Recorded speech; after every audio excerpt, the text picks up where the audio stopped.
Bisnis tidak sesederhana yang orang bayangkan. Oke. Orang birokrat akan berat masuk ke dunia bisnis. Oh gitu ya? Karena dia terlalu lama di zona nyaman, Saya. di zona aman. Oke. Dia bisnis itu dari 100 hanya 10% saja yang bisa bertahan. Dan dari dan new itu harus normal, diadopsi dalam sistem pariwisata kita. mau tidak mau. Mau tidak mau, suka tidak suka.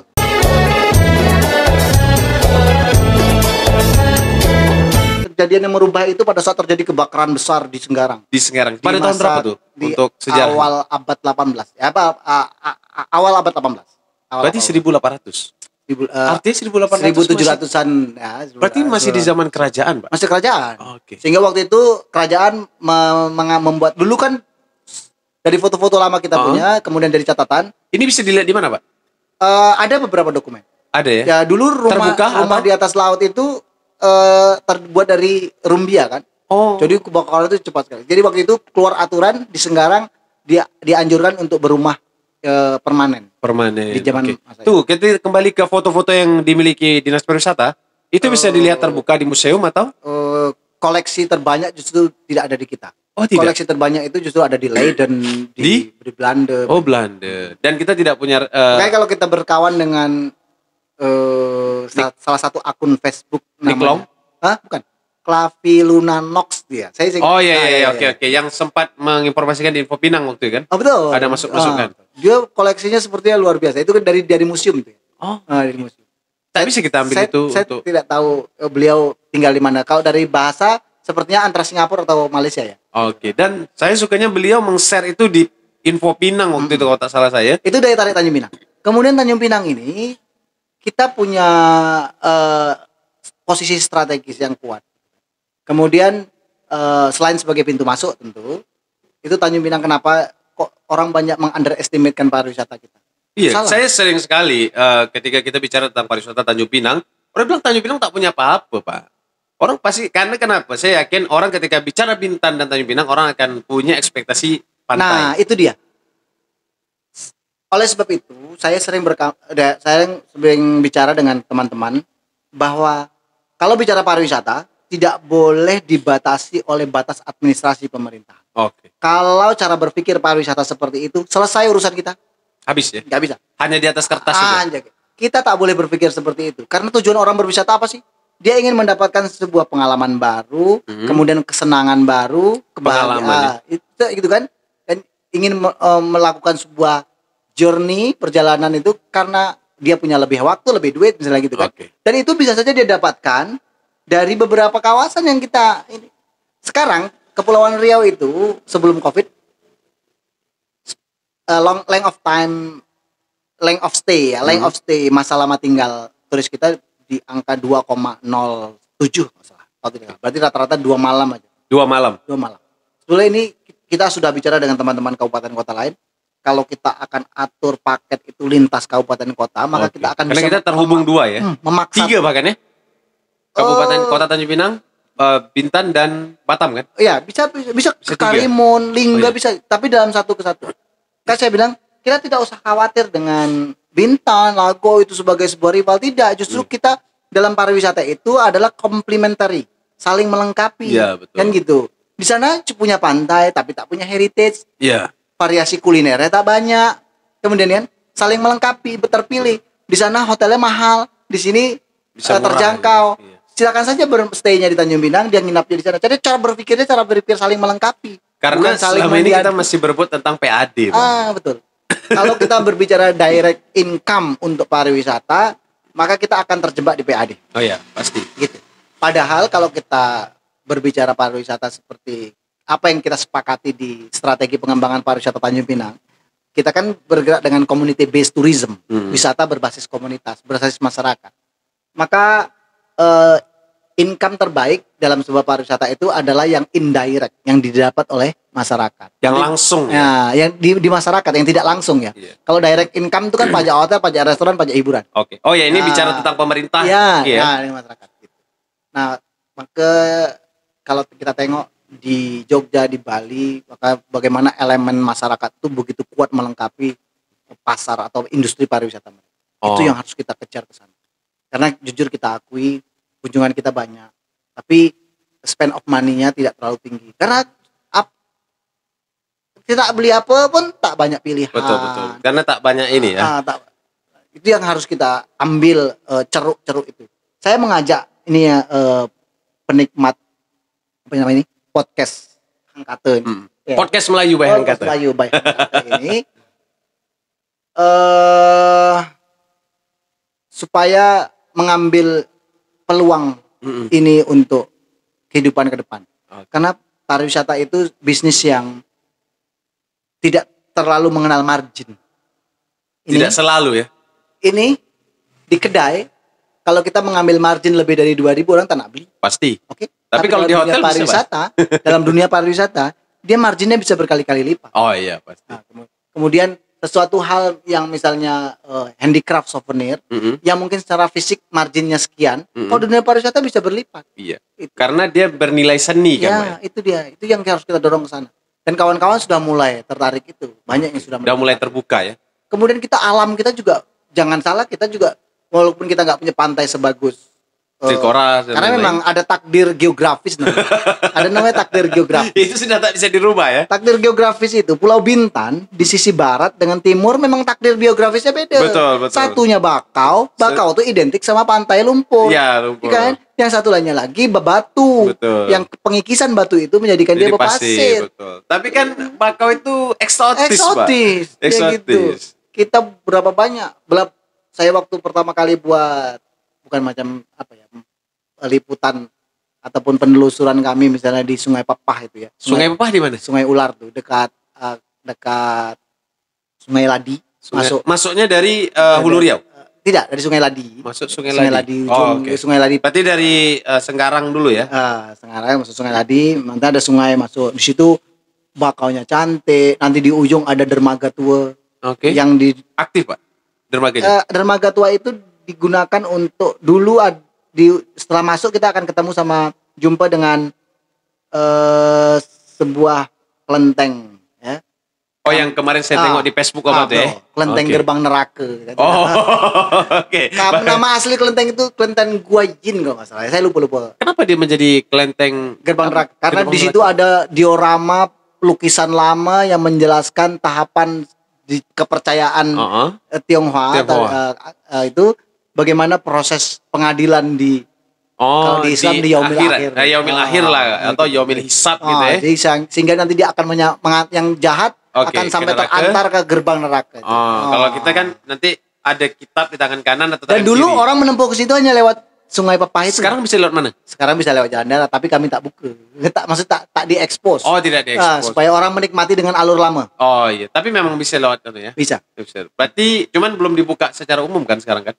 Orang udah sering sana. Oh, udah ya? Malah orang luar sering sana. Oh, orang saya yang ketinggalan. Karena Pak Suryadi tak ajak-ajak saya. Ketekulai aja Pak Suryadi tak ajak-ajak saya. Terkulai itu cantik, pantainya bagus. Betul. Ada pula peninggalan Belanda di situ. Oh, ada ya, Pak? Mercusuar. Yang sekarang kan ada sekarang mercusuar baru. Itu yang lama ada mercusuar lama, termasuk ada rumah jaganya yang masih ada itu masuk cagar budaya tidak? Kami sedang catatkan. Karena ternyata itu belum masuk di catatan kita. Oh, belum ada. Tapi di situ ada bekas rumah jaga. Itu beton. Beton. Pertanyaan saya bila kita ke sana? Sun. Saya dah berjumpa sama pemilik. Beliau juga memberikan lalu. Oh, ada pemiliknya. Pulau tuh. Pulau itu. Iya. Oh, oke. Ada ke pulau tak ada pemilik? Gimana lah tahu pulau kosong orangnya tak ada kan? Pulau Paku yang tak ada pemilik tuh. Pulau Paku tak ada orang kan? Tak ada karena dia pasang tinggi tak ada. Hilang siapa nak tinggal ya? Oke, Pulau Paku juga punya sejarah sendiri kan? Orang sebut Pulau Paku, ada yang menyebutkan Jangoy ya. Iya. Oh, macam-macam tuh. Sejarahnya cari kandasnya Malakas Velvaren. Itu di situ kalau kita mau jelaskan itu kan. Betul. Panjang kisahnya. Panjang kisah. Heritage di atasnya itu luar biasa. Yang sekarang jadi rumah sakit angkatan laut itu. Ya kan? Benteng Crown Prince. Betul di atas. Ini yang sampai sekarang jangankan orang awam, saya sendiri yang hobi terhadap sejarah saja mesti tertinggal. Dan jangan salah bahwa di atas di bawah di benteng itu, benteng Belanda itu dibangun dari reruntuhan benteng Raja Haji Fisabilillah. Oh ya. Ya. Oke. Dan itu tercatat, Pak. Tercatat. Lagi-lagi saya bertanya di mana catatan itu bisa ditemukan? Catatan sejarah kita banyak di Tufat An-Nafis jelas disebutkan oke. di mana. Dan ini baru part kebudayaan, belum masuk ke budaya. Kita mundur ke kebudayaan nampaknya. Sejarah. Oke. Apalagi Ini kita tag 3 jam, Pak. daya tarik Tanjung Pinang. Sejarahnya. 1824 Oke. apa coba? Traktat London. Traktat Yang London. memisahkan antara kekuasaan Inggris dan Belanda. Oke. Ya, sehingga pecahlah kita dari kerajaan Johor Pahang Riau Lingga menjadi kerajaan Johor sendiri dengan Sultan Husain Sa di atas. Oke. Kemudian kerajaan Riau Lingga dengan Sultan Abdurrahman Muazzam Shah. Oke. Ya kan? Sejarahnya seperti apa? Banyak orang tak tahu. Banyak orang tak memang tahu. karena memang Sejarah bermula di Tanjung Pinang, di Pulau Penyengat. Bagaimana hal itu bisa iya. terjadi? Dan ya kan? memang sentral kita dulu di sana. Bagaimana proses wafatnya Sultan Mahmud, ya kan? Kemudian Raja Ja'far mentabalkan Tengku Abdurrahman sebagai sultan. Padahal ada anak sulung Tengku Husin, Tengkulung, yang akhirnya dimanfaatkan oleh Raffles untuk memecah belah kerajaan ini. Iya, ya diadu kan? domba kan. Kemudian ada kisahnya, ada sejarah bagaimana Engku Putri tidak mau menyerahkan regalia dan alat nobat Betul. Sultan karena beliau tahu bahwa pentabalan Tengku Abdurrahman itu menyalahi adat kerajaan, Benar, kan? betul. Sehingga Belanda mengambil paksa itu kan, itu semua sejarah. Sejarah yang memang tercatat ya. Tercatat. Gitu. Dan Cogan pada kita saat Engku Putri karena ditodong di bawah todongan senjata mengambil Cogan itu dilemparkan dari jendela gitu kan. Sambil konon Cogan ini kan regalia kerajaan. Iya, regalia. Sambil konon kabar itu bukan catatan, konon kabarnya sambil Engku Putri menyatakan bahwa setelah aku hempaskan ini Cogan atau regalia ini sudah tidak ada tuahnya lagi. Oh iya. Ya. Di sumpahnya. Sumpahnya kalau orang Melayu. Dan Cogan itu sekarang kalau tidak salah saya ada di Jakarta ya? Jakarta. Yang di asli Museum ya? Nasional. Yang asli. Atas kejadian itu akhirnya terpisahlah kita kan. Terpisahlah kita. Oke. Itu di novelnya novel sejarahnya Datuk Rida Kaliamsi yang judulnya Bulang Cahaya. Bulang Cahaya. Udah pernah baca? Betul. Udah baca. Tepal. Saya 3 kali katam. Memang betul. Saya 3 kali katam. Termasuk percintaan segala macam juga ada di dalam Jadi kisah itu. disitulah di novel itu, untuk mudah-mudahan Datuk Rida nonton. Saya lagi mengundang beliau dan lagi ngatur waktu untuk itu, Pak. Mudah-mudahan Datuk Rida nonton. Saya sudah 3 kali menghatamkan novel itu karena itu berisi sejarah. Bagaimana di novel itu menyebutkan bahwa ada sentimen pribadi Raja Ja'far. Itu kata-kata novel ya, bukan kata novel. sejarah. Karena memang wallahu alam kebenarannya. Iya, betul. Tapi Datuk Rida nanti kalau ditanya, itu hebatnya Datuk Rida, Pak. Nanti cerita saya nih, Angkatnya tanyakan sama Datuk Rida, ya? apakah itu sejarah atau novel? Ketika kata itu novel sejarah. Itu yang saya bilang luar biasanya Datuk Rida tuh. Kita hanyut di dalam itu. Sehingga pada saat dulu kan Raja Ja'far kalau tak bersalah bermastautin di Perak, di Semenanjung Malaka, karena beliau merasa kecewa gadis pujaan hatinya dipersunting oleh Tengku Husin. Betul. Ya kan? Yang anaknya pembesar Melayu yang tinggal di Kampung Bulang. Sehingga ada kata novel sejarah itu ada sentimen pribadi Raja Ja'far sehingga mentabalkan Tengku Abdurrahman bukan karena faktor pada saat meninggalnya Sultan Mahmud beliau ada di Semenanjung Malaka, tapi karena istrinya Tengku Husin itu adalah gadis pujaan hatinya. Masya Allah. Itu ini memang harus undang Tok Rida. Dan hebatnya Tok Rida itu dia menulis novel sejarah ya. Jadi sejarah ini ditulis dalam sebuah novel. Jadi saya suka. Jadi orang tertarik untuk baca. Saya Bang Al, saya pernah sampai ke Teluk Rengat. Teluk Rengat itu sekitar 40 km ke utara setelah Kota Tinggi. Kota Tinggi. Nah, ini perlu tahu. Nanti kalau kita cakap Rengat, orang ingatnya Indragiri nih. Oh, enggak. Ini Teluk Rengat. Teluk Rengat. Nah, kalau kita bilang Rengat, orang pasti ingatnya langsung Indragiri. Jadi pasca kejatuhan Malaka 1511 oleh Portugis. Maka keturunan Sultan itu kan melari ke selatan, membangun kerajaan. Akhirnya sempat membuka kerajaan di Bentan kan? Betul. Di Bentan. Di Kampung Duyung. Ya. Awalnya juga membangun benteng dulu di Teluk Rengat. Saya sampai kejar ke sana tuh karena waktu itu saya biasanya emak-emak kalau pergi ke Kota Tinggi Cari kain. Cari kain. Kata orang Malaysia, beli fabric. Woi, bukan main kayu lagi, pabrik dibeli. Gitu. Kata orang kita. Karena dia belanja banyak sangat Pokoknya kan. fabric itu kain. Betul. Kita cakap pabrik itu kan perusahaan besar. Dia kalau pabrik bahasa Inggrisnya bukan pabrik. Iya, factory. Factory. Iya. Betul pula kan. Jadi saya sampai bawa ke sana. Istri saya merengut. Orang apa lah. Oh, kan nak beli Ke kain. museum, ke makam Sultan Mahmud Mangkat di Julang lah. Saya pergi ke ini sampai ke Teluk Rengat. Saya Oke. nah, melihat itu. Saya kan senang seperti itu. Dan itu masih ada bukti-bukti sejarahnya semua, Pak ya? Betul. Masih ada. Dan yang cerita novel terakhir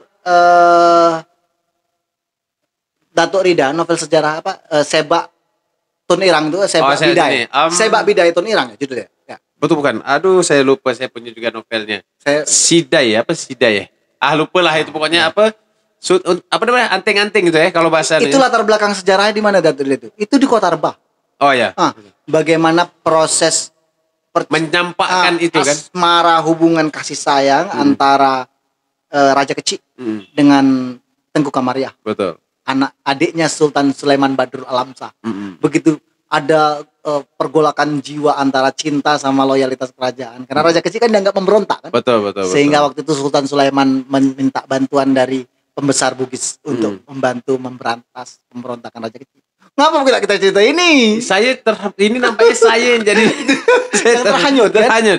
Karena begini. Saya cakap dari awal, ini siapa yang menghanyutkan, siapa yang dihanyutkan. Ini hebatnya saya bilang, saya akui Tok Rida itu luar biasa dalam menulis. Luar biasa. Yang membaca terhanyut ketika saya menceritakan itu ke orang lain juga terhanyut, Pak. Betul. Itu hebatnya. Lebak Sidai apa? Saya lupa judulnya.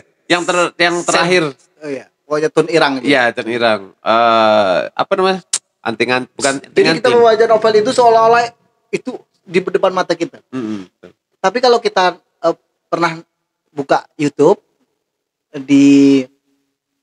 nanti di searchingnya Astro Raja Haji. Oh ya, Astro. Dan di Astro Kisah itu ternyata tidak jauh berbeda. betul. Nah. Hanya ada tipis-tipis saja Betul, karena betul. kalau novel itu kan memang ada kalau bahasa saya kenakalan penulis. Ya. Biasalah tuh. Ya, betul. Tapi dia tidak lari dari itu. Tidak lari dari sejarah. Betul. Jadi saya meyakini novel sejarahnya Iya. Datuk Rida itu Dan memang- itu saya katakan hampir 90%, Mbak. Kalau 10% itu kan hanya bumbu-bumbu lah kata orang. Tapi itu betul yang apa yang ditulis oleh Datuk Rida.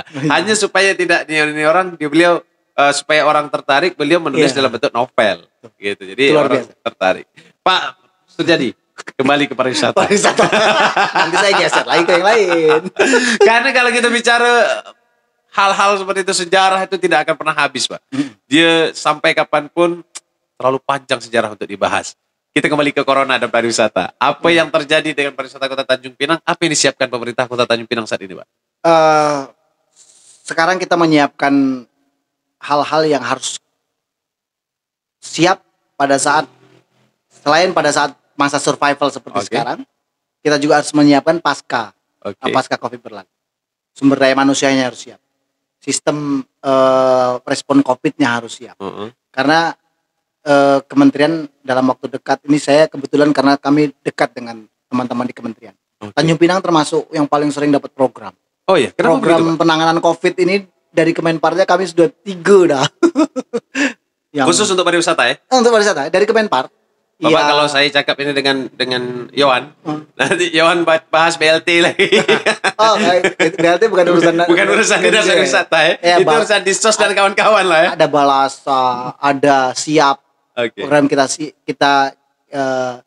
bisa bersih, indah, sehat, aman ke pariwisata masuk ke kita. Terakhir ini ada program rebound pariwisata masuk ke Tanjung Masuk ke Pinang. sini. Semuanya membantu kita. Kira-kira nih Pak, Bapak yakin tidak kita akan kembali pulih pariwisata kita? Kalau estimasi sebetulnya untuk perjalanan ini yang kita tunggu sebetulnya vaksin. Vaksin. Rusia udah bukan bikin vaksin loh Pak. Wallahualam. Rusia terakhir yang diuji coba kepada putrinya Putin. Ya, Sputnik 5. Ah, Sputnik 5 itu. Ya oke lah. Ada yang memprediksi 2021 sudah bisa jalan. bisa ya? Ada yang memprediksi sampai 2022. Jauh lama sekali Pak. Ya, jalan. Ada yang memprediksi lebih lama lagi. 2023 atau 2024 itu pun Baru normal. baru bisa normal, tidak tak normal lagi. Tak bisa normal. Ya? Jadi apa yang menjadi kebiasaan baru ini, adaptasi kebiasaan baru ini akan menjadi sesuatu hal yang normal di kemudian hari. Dan dari dan new itu harus normal, diadopsi dalam sistem pariwisata kita. mau tidak mau. Mau tidak mau, suka tidak suka. Oh. Nah, jadi saya belum membayangkan bagaimana bentuk konser musik di masa akan datang dengan tatanan kehidupan baru ini. Oke, tapi Bapak pernah lihat tak konser musik yang dibuat di Amerika atau saya lupa Eropa atau Amerika ya, yang dia menyewa ini hotel nih misalnya, ini hotel, dia buat stage besar di depan hotel itu Pak, jalan. Jadi orang nonton di balkon-balkon hotel Pak. Dan itu mereka akan buat konsep itu sebagai konsep new normal dalam konser. Itu luar biasa. Cuman kalau kita kan tak ada gedung tinggi. Dan itu kita masih belum punya format yang. Iya. Selain itu kan tidak didukung dengan prasarana kita juga Pak. Kita rata-rata. Itulah yang dirasakan. Jadi prinsip efek pariwisata ini bukan hanya dirasakan oleh pemilik hotel, jasa transportasi. Saya punya teman baru ambil bus 50. Saya tahu teman Bapak. Iyalah. Tak usah kita sebut. Iya. Bayangkan. Sampai dia hampir give up Pak. Iya. Dia bilang kalau mau sita lah. Dan itu bukan cash. Iya. Itu kredit kan. Dia harus bayar ke pemberi. I know that. Kan bayangkan bagaimana yang dirasakan mereka. Betul. Kita harus membangun empati itu di saya itu sebagai itu. Kita jangankan beliau Pak yang mungkin luar biasa ya untuk ini. Karena memang waktu itu kita sedang jaya-jayanya. Ya walaupun kita katakan memang turis Cina yang membanjiri kita waktu itu kan. Tapi saya sendiri merasa saya yang hanya di bidang outbound provider itu kehilangan puluhan juta. Betul. Apalagi beliau. Jadi efeknya bukan hanya transportasi, kuliner, Habis total. bahkan pelaku seni pun. Ya kan? Dia Hampir. merasakan. Itu yang kami lakukan sekarang dengan Sembang Semasa itu. Semang semasa. Jangan pandang itu sebagai sebuah kegiatan apalah pariwisata. Tidak. Betul. Tapi lihat, pelaku seni kita buatkan panggung virtual. Oke. Kita bayarkan honornya.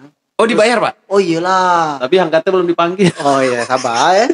Nanti kita buat apa ya? Tarung pantun virtual ya. Tarung pantun virtual. Tapi udah dipecahkan sama podcast Melayu Angkata, Pak. Tarung pantun. Beda konsep. Oke, I'm ready to. Oke, sebelum saya lupa, nanti yang nak tengok Sembang Semasa itu boleh tengok di Sembang Semasa di channel YouTube kami, Pesona Tanjung Pinang Official. Pesona Tanjung Pinang Official. Tolong Sila subscribe, nyalakan loncengnya, tonton selalu kan itu salah satu menghargai bukan seniman. saya latah. Nah, apalah Pak, saya tidak gitu. Sangat mengapresiasi hal itu karena dengan kondisi sekarang banyak orang yang itulah laluannya. Iya, itulah laluannya. Betul. Dan podcast saya juga saya katakan podcast Melayu ini muncul karena corona, Pak. Kami sudah buat Sembang Semasa itu 4 sesi. 4 sesi. Ini mau masuk 5 sesi. 5 sesi nanti setelah beberapa kali musik Melayu, tari Melayu, sesi ke-5 ini agak istimewa sedikit. Kenapa tuh? Kami akan berkolaborasi salah satu hotel. Oh, oke. Tujuannya kami akan mempromot kesiapan mereka untuk respon COVID-nya. Oke. Sekaligus di situ nanti ada musik. Oke. Kemudian di situ ada virtual selling, penjualan virtual produk fashion. Oh, dijual. Aircraft itu. Sama ada sembang-sembang. Oh. Jadi Sembang Semasa. Pokoknya tengok di Tanjung Pinang, Pesona Tanjung Pinang Official. Itu untuk YouTube channel dan untuk Facebook ada juga. Facebook ada sama, Pesona Tanjung Pinang Official. Sila untuk Instagramnya pun Pesona Tanjung Pinang. Semua itu ya, Pesona Tanjung Pinang Official. Ya. Sila follow dan juga jangan lupa matikan warna merah yang ada di YouTube ya. Oh, iya. Ini salah satu bentuk bukan hanya mendukung pemerintah dalam hal ini, tapi juga mendukung, menghargai, mengapresiasi seniman kita, Pak. Itulah yang bisa kita lakukan sekarang. Kan? Selain itu ada tidak bantuan khusus untuk seniman-seniman kita, Pak? Seniman-seniman kementerian banyak betul. Cuman memang beberapa yang masuk ke kita, misalnya tadi kita bisa tuh, kemudian rebound, balasa, bantuan semacam sembako. Oh, oke ada ya. Sudah dari Kementerian Pariwisata. Karena saat ini memang betul-betul menyedihkan. Saya tengok salah satu di daerah Jawa, dia menjual ada yang jual. Kalau yang seniman tuh untuk musik ada yang jual gitar lah, jual apa segala macam. Yang biasa perform dengan alat-alat itu mereka jual semua demi menyambung hidup. Tapi apa boleh buat? Pandemi punya kelaku. Kenal Mak Dara? Mak Dara, oke. Mak Dara ini pertama sejak dia ada musim corona tuh cuman sama Dinas Pariwisata dia beliau Mak Dara ini salah satu cintanya Pak Surjadi ya? Ya beliau adalah legend. Iya, cinta dalam seni ya kan? Ya, cinta dalam seni. Saya kenal beliau lama. Bagaimana beliau gigihnya mempertahankan kesenian dangkung, joget dangkung. Sampai detik ini. Sampai detik ini. Tak ada manggung. Manggung sekali-kalinya waktu Sembang Semasa. Sesi 2. Season 2. Apa yang dibuat beliau? Merawat lidi. Sapu lidi. Sapu lidi, nanti dijual per kilo. Per kilo 6.000, dia sehari paling bisa dapat 2 kilo. 2 kilo baru 12.000. Bayangkan apa itu yang dilakukan. Belum lagi yang MC, yang pemain keyboard, organ. Kalau MC jangan cerita. Sedih. Kalau cerita itu sedih. Kita sementara kita juga dibatasi untuk kegiatan publik, orang nikah seperti ini kondisinya. Pemantun pun habis juga. Kita harap berkesenian harus tetap jalan. Harus tetap jalan. Apapun itu ya, kita tetap survive bersama, Pak. Kita cari laluannya yang bisa kita lalui, aman, kita cari jalan. Menjelang mungkin bahasa kita recovery, kondisi nanti di mana kita lewati new normal ini, sudah apa yang paling disiapkan pemerintah untuk pariwisata gitu? Pertama, kesiapan objek pariwisata, sumber daya manusianya kita latih, kemudian dan proses ya sekarang ya? Semua sedang jalan. Kemudian respon COVID-nya kita kontrol, yang belum bisa disiapkan harus pemerintah masuk turun tangan bantu. Misalnya semua tempat misalnya harus ada kamar emergency ya. Kalau terjadi dia harus ada isolasi sementara. Langsung ya. Kalau misalnya ada tiba-tiba positif, misalnya hotel, ada yang positif satu kamar, dia tidak boleh dibiarkan begitu. Dia harus ada SOP, dibawa ke ruang isolasi sementara. Tidak boleh lewat jalur umum ya. Yang penjemput di kamar juga harus pakai hazmat. APD itu ya. harus sudah disiapkan. Ini sudah. Harus disiapkan hotel. Ini sudah ini dari program kementerian atau program? Itu memang di SOP-nya sudah. Sudah ada ya? Peraturan menteri juga sudah ada semua. Kami juga sosialisasikan. Kita sekarang di kota menerapkan juga. Menerapkan. Dan ini dia berita bagus sekaligus tantangan kita. Bahwa pemerintah pusat akan meluncurkan program namanya I Do Care. I Do Care itu diambil dari kata Indonesia Care. Tapi I-nya diambil, do-nya diambil, care. Itu adalah upaya untuk memeriksa kesiapan usaha pariwisata untuk memenuhi pedoman protokol COVID. Jadi nanti mereka akan self assessment, mengakses diri sendiri, kemudian kami yang memverifikasi, dimasukkan ke aplikasi, nanti keluar sertifikasinya dari pemerintah pusat. Persoalannya kita harus siap lebih dulu, mumpung kita dapat bocoran. Mumpung kita dapat bocoran bahwa ini akan dilakukan. Konsekuensinya pada saat nanti ada usaha yang tak terverifikasi, itu kan merupakan sesuatu hal yang antras untuk dikunjungi orang. Betul. Saya tak berani ke situ, tak ada sertifikat. Betul. Jadi orang aman lah, mereka sudah melalui sertifikasi gitu ya. Jadi trusting itu yang harus kita siapkan. Itu dalam waktu dekat. Dan alhamdulillah pemerintah provinsi di Separnya juga perhatian ke Tanjung Pinangnya luar biasa. Kegiatan-kegiatan mereka ditumpahkan di Tanjung Pinang untuk sosialisasi. Jangan dengar kepala dinas lain, nanti marah. Tanggal 24 nih kami juga mengumpulkan, itu difasilitasi provinsi. Saya nggak akan bicara soal I Do Care, ini akan saya jelaskan ya. Supaya kita prepare. Jadi ini hal-hal yang sudah disiapkan untuk menghadapi kondisi normal, bukan normal, new normal yang akan menjadi sebuah kebiasaan nanti ya. Meskipun new normal pun istilah yang tidak dipakai lagi. Iya, nanti jadi kehidupan yang baru kan. Mudah-mudahan wabah ini segera berlalu dan tentu kita kembali, dan paling penting kita tetap sehat walafiat. COVID-19 ini hilang dari muka bumi. Amin. Insyaallah. Pak, sebelum kita berpisah, Q&A. Question and answer. Bapak tidak boleh beralasan, hanya boleh menjawab yes or no atau memilih salah satunya. Umur 46 tahun, Pak. Iya, saya. Kira-kira kalau memang harus memilih, pensiun muda menjadi pebisnis atau tetap mengabdi untuk masyarakat? Mengabdi untuk masyarakat. Tetap ya. Menjadi pebisnis dengan kaya atau mengabdi dengan masyarakat hanya hasil biasa-biasa saja? Mengabdi di masyarakat dengan hasil biasa. Hasil biasa-biasa. Karena memang saya jadi pegawai negeri mulai umur 18 tahun. Saya yakin otak saya udah terset up jadi sudah di situ ya. Tak bisa belok lagi. Oke. Birokrasi atau bisnis? Birokrasi. Oke. Tetap birokrasi. Ya. Meskipun bisnis lebih menguntungkan. Bisnis tidak sesederhana yang orang bayangkan. Kalau orang birokrat akan berat masuk ke dunia bisnis. Gitu ya. Karena dia terlalu lama di zona nyaman. Di zona aman. Dia bisnis itu dari 100 hanya 10% saja yang bisa bertahan. Oke. Tapi kalau saya mengatakan lebih baik bisnis daripada birokrat, Pak. Karena basicnya ya. Ini bahasa lagunya Pak Ribut, terlanjur. Oke. The last question, Pak. Yang terakhir. Jadi sekda atau menjadi wakil wali kota?